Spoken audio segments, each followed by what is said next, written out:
We have therefore made the assessment that COVID-19 can be characterized as a pandemic. This is the first pandemic caused by a coronavirus. No fatídico dia 11 de março de 2020, a Organização Mundial da Saúde anunciava que a contaminação pela Covid-19 tinha atingido o grau de pandemia. Desde então, o mundo mudou.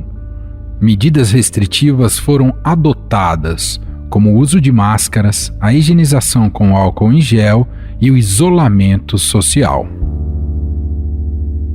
Agora é lei. O Diário Oficial da União de hoje traz a obrigatoriedade do uso de máscaras de proteção individual no país. No Brasil, a pandemia teve um capítulo trágico. As disputas políticas e o entendimento do atual governo de que se tratava de uma gripezinha. Caso fosse contaminado pelo vírus, não precisaria me preocupar. Nada sentiria ou seria, quando muito, acometido de uma gripezinha.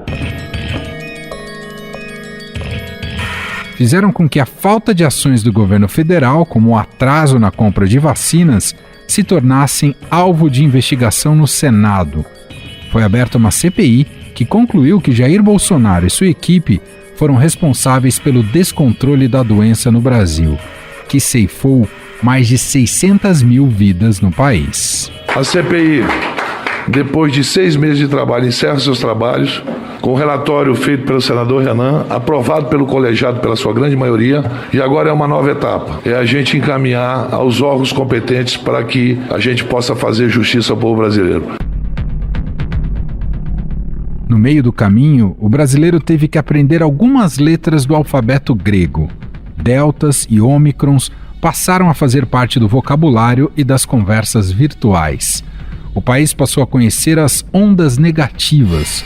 Foram 3 delas que significaram mais mortes e a retomada das medidas mais restritivas. Que o mundo está entrando em uma nova onda da Covid-19. O alerta é da Organização Mundial da Saúde.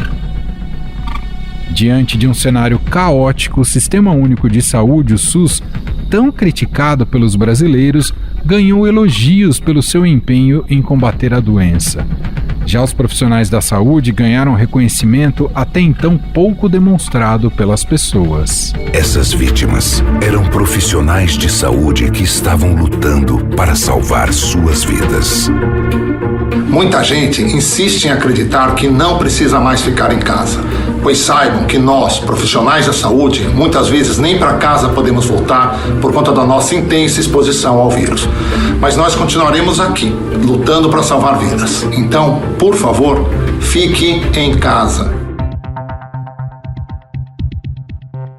Agora, passados mais de 2 anos de marcas e cicatrizes, e com boa parte da população brasileira imunizada, o Ministério da Saúde pode divulgar, nas próximas semanas, uma portaria que decreta o fim da pandemia no país. Nós aqui saímos da pandemia e entramos na endemia, tá? Ou seja, isso deve acontecer até o final desse mês. É isso que está sendo previsto pelo Ministério da Saúde. Bolsonaro tem pressionado o ministro Marcelo Queiroga para tomar essa decisão. O titular da pasta já confirmou que medidas restritivas serão ainda mais relaxadas, mas está reticente em decretar o fim da pandemia. As pessoas às vezes confundem, com transformar pandemia em endemia. Não é prerrogativa do ministro transformar pandemia em endemia. O que o ministro faz é, dentro da lei, estabelecer a duração da emergência sanitária de importância nacional em conformidade com o regulamento sanitário internacional.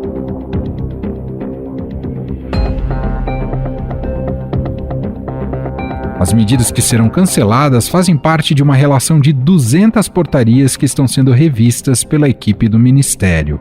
Entre elas, a que prevê acabar com a obrigatoriedade do uso de máscaras em ambientes fechados. E a partir de hoje, nós estamos liberando o uso de máscaras em ambientes fechados em todo o estado de São Paulo. Esse que você ouviu é o governador de São Paulo, João Dória. Essa obrigatoriedade já vem sendo derrubada pelos governos estaduais, como São Paulo, mas ainda vigora no âmbito nacional. A entrada e saída do país também serão relaxadas. A suspensão de exigência de testes de Covid para quem desembarca no Brasil por via aérea e marítima seria uma dessas medidas. A Anvisa recomendou ao governo a revisão nas regras para a entrada de viajantes no Brasil. Em nota técnica, a agência propôs a suspensão da declaração de saúde e também o fim da exigência de teste de detecção da Covid-19 para pessoas já vacinadas. No entanto, a Secretaria Extraordinária de Enfrentamento à Covid-19 quer propor somente permitir a flexibilização das restrições quando 80% da população acima de 5 anos apresentar o ciclo vacinal completo, ou seja, no mínimo 2 doses. Hoje, mais de 160 milhões de brasileiros estão completamente imunizados, o que representa 75% da população do país. Se a decisão do governo se confirmar, a Covid-19 seria rebaixada para o status de endemia, que é quando uma doença, mesmo tendo uma frequência acima do esperado, em determinada região, convive com a população de forma contínua.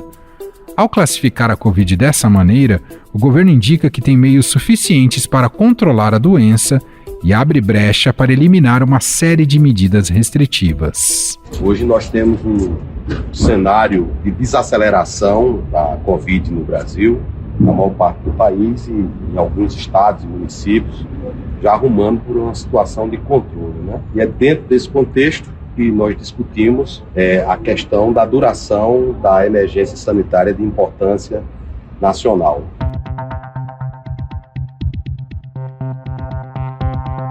O Brasil é o terceiro país no ranking mundial de casos de Covid-19. São quase 30 milhões de pessoas infectadas e mais de 650 mil mortes. Nas últimas 24 horas, mais de 20 mil casos da doença foram registrados e cerca de 200 pessoas perderam a batalha para a doença. Afinal, já podemos decretar o fim da pandemia no país? O relaxamento das medidas restritivas pode reverter o quadro do combate à doença no Brasil? Sobre este assunto, convidamos aqui Gonçalo Vecina, médico sanitarista e ex-presidente da Anvisa. Olá, doutor, seja muito bem-vindo, tudo bem? Tudo bem, muito obrigado, é um prazer estar aqui com você e com os ouvintes da Rádio Estadão. Muito bom. Doutor, o governo federal quer oficialmente mudar o status da pandemia para uma endemia. Há, claro, nisso um componente político, né, nessa decisão, mas queria te ouvir quais as implicações teriam caso essa mudança de fato ocorresse, ou se trata só de uma questão de nomenclatura? Não se trata só de uma questão de nomenclatura por dois motivos. O primeiro motivo é que a gente não tem um domínio sobre o que seria, de fato, um estado endêmico, ou seja, um estado em que eu tenho um número de casos que justificasse dizer que eu não estou mais numa epidemia, ou seja, num momento em que eu tenho um número de casos acima daquele que seria esperado. Então, por exemplo, a gripe é uma doença endêmica. Nós temos gripe o ano todo, né? Tem alguns períodos do ano, particularmente nos momentos mais frios, que cresce o número de casos, mas não o suficiente para ser chamado de epidemia de gripe. É um recrudescimento do número de casos na endemia gripal. As doenças infecto-contagiosas, de uma forma geral, elas têm um comportamento endêmico. Às vezes você tem um pico, nós chamamos de surto. Se esse pico se prolonga, seria uma epidemia. Aqui, no caso, é um negócio muito mais complicado, porque quando a gente fala em pandemia, é uma epidemia mundial. Quem determina a existência de um estado pandêmico são as autoridades internacionais, particularmente a Organização Mundial da Saúde. Então, o Brasil pode sair do estado de pandemia / epidemia por decisão do Ministério da Saúde, sem dúvida. Mas este, na minha opinião, não é o momento. Nós estamos com um crescimento de casos na Europa, com crescimento de casos no Sudeste Asiático. Nós estamos vendo isso acontecer na China, estamos vendo isso aconteceu agora de pouco na Coreia, ainda não sabemos o que serão os próximos passos. Temos que olhar com mais cuidado. É a Ômicron, nós já sabemos que é a Ômicron. É a Ômicron BA1 e a Ômicron BA2. No Brasil, nós já temos notícia de que a BA2 está presente. Nós temos notícia que cerca de 30% do total de casos novos que nós estamos tendo agora são BA2. Então, o momento é de expectativa. Temos que esperar um pouco mais, eu acredito que mais uns 15 dias. Nós não sabemos se estão caindo os casos porque nós não testamos, mas estão caindo as internações e estão caindo as mortes no Brasil todo. O que é muito positivo, mas longe de dizer que isso significa o fim.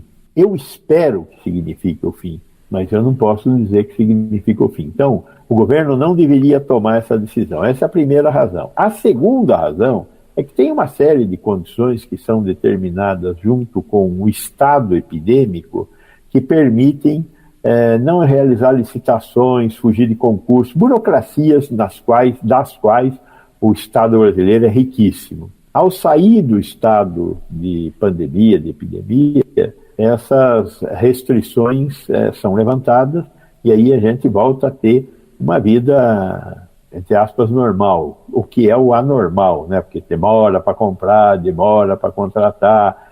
Então, essas declarações, elas cairiam com o fim da declaração do estado pandêmico. Eu acho que, de novo, não é o momento ainda. Estamos próximos, mas não é o momento. O que o senhor está dizendo nesse aspecto é que talvez a gente tenha uma espécie de desmobilização do sistema público de saúde e isso poderia nos tornar mais suscetíveis a novas ondas, doutor? A resposta a novas ondas seria mais demorada, né? O Estado brasileiro é muito ruim. A gestão no Brasil é uma dificuldade imensa. Porém, para enfrentar a pandemia, nós tivemos algumas facilitações. Mas existem ainda algumas determinações legais que fazem com que a gente tenha uma certa prontidão para dar resposta. E elas cairiam na medida em que o Estado deixasse de declarar o estado epidêmico, como o ministro da Saúde está sonhando fazer. A questão das máscaras, doutor, virou um caminho sem volta, infelizmente? É uma bagunça nacional, né? Tem estados e municípios fazendo isto, aquilo e aquele outro.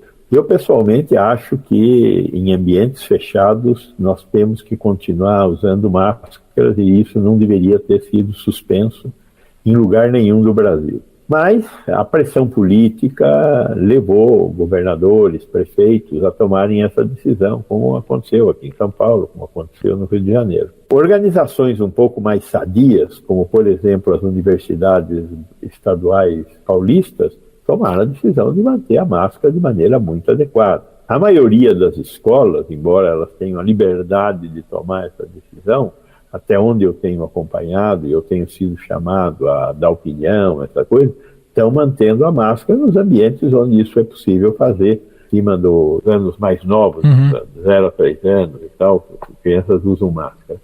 E a liberação no momento do recreio, para que as crianças, ao ar livre, não tenham que utilizar máscara.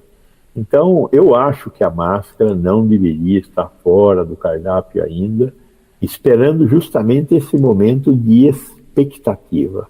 Nós estamos vivendo, os próximos 15 dias são momentos de expectativa. Internações e mortes estão caindo. Casos nós não sabemos, porque nós não estamos testando. Então, é muito preocupante tomar uma decisão que daqui a 15 dias você vai ter que voltar atrás. É muito mais difícil voltar atrás do que manter uma decisão. A questão do quanto a população está imunizada, isso entra como um dos marcos estatísticos para definição de pandemia ou endemia, doutor? Essa é mais um componente. Você tem um componente que é número de casos, você tem um componente de população vacinada. Do ponto de vista de população vacinada, com 2 doses nós estamos bonitos na foto, estamos próximo de 80%. Mas a dose de reforço, que é fundamental, a terceira dose, nós só estamos com 35% da população. São Paulo ainda pode cantar de galo, como se diz aí por aí, né? Porque tem 50% da população com terceira dose. Veja, recentemente foi publicado aí uma pesquisa, jornais aqui de São Paulo, mostrando que do total de mortes nas 650 cidades do estado de São Paulo, a cada grupo de 100 mil habitantes, 2.300 dos mortos eram não vacinados. No grupo de vacinados, era 13 Nossa. Versus 2.300. Morre 26 vezes mais o não vacinado. Então, vacina protege. E nós sabemos que há uma queda da produção de anticorpos 5 meses após tomar a última dose. Por isso, a terceira dose se impõe. Quem não tomou a terceira, vai tomar. E agora, nós estamos propondo, está já aprovada a quarta dose. Principalmente, não deixe de tomar se você é um idoso, se você tem uma comorbidade. O que é uma comorbidade? Uma hipertensão importante, diabetes, insuficiência cardíaca, obesidade mórbida, doenças autoimunes, fez transplante de algum órgão e está tomando imunossupressor, você tem que tomar a vacina para se proteger. Já está liberada a vacina para o grupo de menos de 80 anos e mais, 70 anos e mais, já tem calendário para 60 anos e mais. E todos nós vamos ter que tomar a quarta dose, ou chamada também de segundo reforço. Não esqueça, está na mesma situação, já começou a vacinação da gripe. Gripe é uma doença relativamente benigna, mas mata quem? Mata velho, mata imunossuprimido, mata trabalhador de saúde e mata criança. Então, nós já temos aí cerca de 16 milhões de pessoas que deverão tomar aqui no estado de São Paulo a vacina da gripe. Então, tem que combinar, porque agora você tem que tomar a vacina da gripe e tem que tomar o reforço. Quem toma primeiro? Toma primeiro a doença que tem maior risco, que é a Covid. Depois toma a gripe. Qual é a distância entre as duas? Até o momento, o que está sendo dito é 15 dias entre as duas. Mas se programe. Aí nós temos 2 problemas importantes, que eu acho que é o problema de chamar as pessoas para vacinação. Acho que o Estado não está fazendo isso. Se não fossem vocês da imprensa, seria um desastre a vacinação, um desastre pior ainda no Brasil. E a outra questão são as facilidades, né? A vida voltou meio que ao normal, está todo mundo trabalhando. Aí você chega no posto de saúde, vim tomar vacina, senhor, está em seringa, não chegou ainda. Só tem Coronavac. Um velhinho deve procurar não tomar Coronavac de reforço, deve procurar tomar qualquer uma das outras como dose de reforço. Esse é o meu conselho. Então, tem que ter uma estrutura pronta para receber. As pessoas têm que ser acolhidas. Olha, tem uma fila de 100 metros, vou embora. Eu acho que grande parte da não cobertura em níveis adequados da vacina no Brasil se deve a essa situação. Não chamamento e as dificuldades que nós trazemos para a vacinação. O senhor comentou, da subvariante da Omicron, que já é uma realidade em boa parte do planeta e já há também casos aqui no Brasil. Em que medida o senhor falou sobre os próximos 15 dias? Em que medida ela pode dar um repique aqui no nosso caso brasileiro, Gonçalo? Tudo indica que vamos ter repique. Quer dizer, teve BA1 na China? Teve, agora está tendo BA2. Teve BA1 na Inglaterra, na Alemanha, na Dinamarca? Teve, agora está tendo BA2. Tem cobertura vacinal em alguns desses países? Eu acho que o Brasil, nesse momento, está numa situação muito boa em relação à China, porque a China, não sei porquê, ela não tomou tanto cuidado com a vacinação. Ela acreditou tanto no lockdown que resolveu vender vacina e não vacinou a sua população. É a única explicação. Dizem que em Hong Kong, alguns dos velhos que não quiseram se vacinar e por isso morreu muito velho, que a vacina era chinesa e tem aquela briga de Hong Kong com a China e tal. Eu não sei a explicação para isso. O fato é que a BA2 fez o estrago lá depois da BA1 fazer estrago. Então, quando eu olho para a população brasileira, qual é a única diferença que tem em relação ao resto do mundo? Tem algumas diferenças, mas a diferença mais importante é a cobertura vacinal. Entendi. De resto, eu não tenho por que achar que nós vamos escapar da BA2. Está provado que quem tem BA1 não se protege contra BA2. Está provado que vacina não protege contra ter a doença. Diminui a mortalidade, diminui casos graves. Pode ser que a gente não tenha, eu espero que a gente não tenha, né? Eu, por exemplo, fui um profeta da Delta, eu vinha todo dia falar, olha, em outubro a Delta vai fazer um desastre. Por quê? Porque ela fez um desastre na Índia, fez um desastre nos Estados Unidos, na Inglaterra, por que não ia fazer um desastre aqui? A Delta veio e saiu piantinho, não teve desastre nenhum. Por quê? Por causa da cobertura vacinal? Provavelmente. Por causa da proteção que a Gama nos deu contra a Delta? Provavelmente. Só que agora nenhuma das outras variantes nos protegeu da BA1. Por isso eu suponho que não existe nenhuma proteção já existente contra a BA2. E aí a BA2 tem tudo para estourar aqui também. Te fazer aquela pergunta que nos dá mais temor, doutor. Ainda há o risco de nesse universo infinito de variantes, ainda há o risco de surgir uma implacável, vou colocar nesses termos? Veja, o que é uma variante? A variante é um erro probabilístico. O número de variantes possíveis não é infinito, mas é imenso. Nós temos 30 mil pares de genes e são combinações 4x4, podendo repetir tudo. É um número realmente muito grande, né? Qualquer coisa elevado à 15ª potência, é um número imenso. Então, é possível? É possível. Além disso, no mundo a gente tem 8 bilhões de pessoas tendo essa doença. Quanto mais doença eu tenho, mais probabilidade de ocorrerem erros. Mas tem uma má notícia para dar além dessa. Esse bicho pega em bicho, pega em rato, pega em cachorro, pega em gato. Rato foi uma surpresa, mas em Hong Kong existem estudos já publicados com a presença da população de ratos de esgoto em Hong Kong contaminados por esse vírus. Então, nós temos uma explosão de possibilidades da ocorrência de novas variantes. Por isso, a SARS-CoV-2 vai ficar entre nós. Eu posso diminuir em reservatório humano, mas eu não consigo reduzir em reservatório animal. Esse talvez seja o problema que a China está enfrentando. Ela consegue parar a transmissão em gente, mas os reservatórios animais continuam.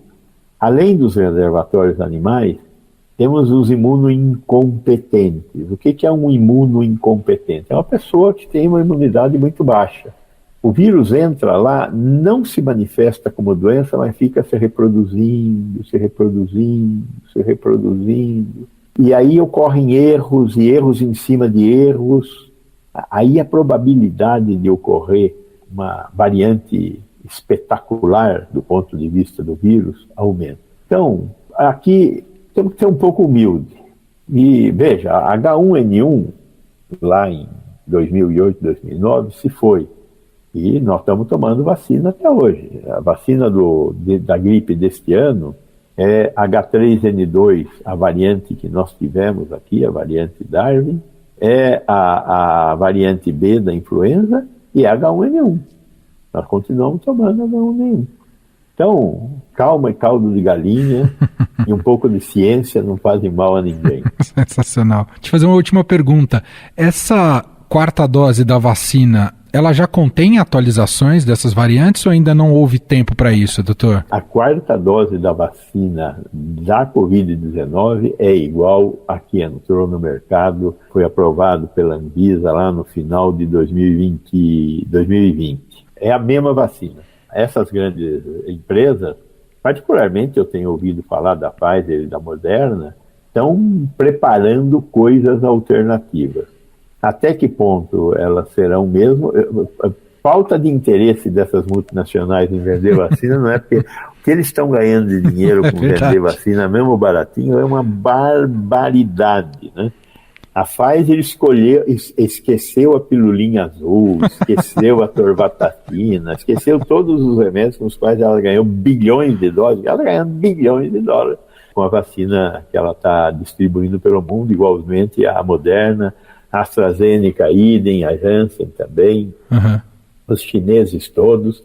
Enfim, é um bom negócio, mas precisamos atualizar. Eu acho que existe Até esse astronauta plano que a gente tem aqui, dizem que ele é chato. Ele não é chato, ele é plano, né? Esse astronauta está falando nas nossas vacinas aqui. Olha, na Bahia tem uma vacina que vai surpreender o mundo. Olha, eu até acredito muito na ciência baiana, no Dr. Badaró, que é o cientista que está por trás disso, mas vai faltar dinheiro, porque o governo federal não pôs a quantidade de dinheiro que a gente precisava para desenvolver essas vacinas, né? Mas que temos uma hipótese de aposta no Brasil também. Muito bom.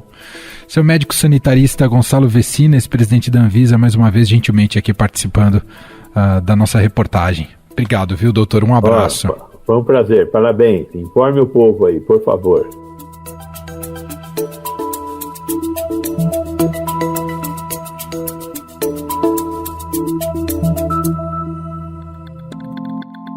Este foi o Estadão Notícias de hoje, quinta-feira, 31 de março de 2022. A apresentação foi minha, Emanuel Bonfim. Na produção, edição e roteiro, Gustavo Lopes, Jefferson Perleberg e Ana Paula Niederauer. A montagem é de Carlos Valério. O nosso e-mail, podcast@estadão.com. Um abraço para você e até mais.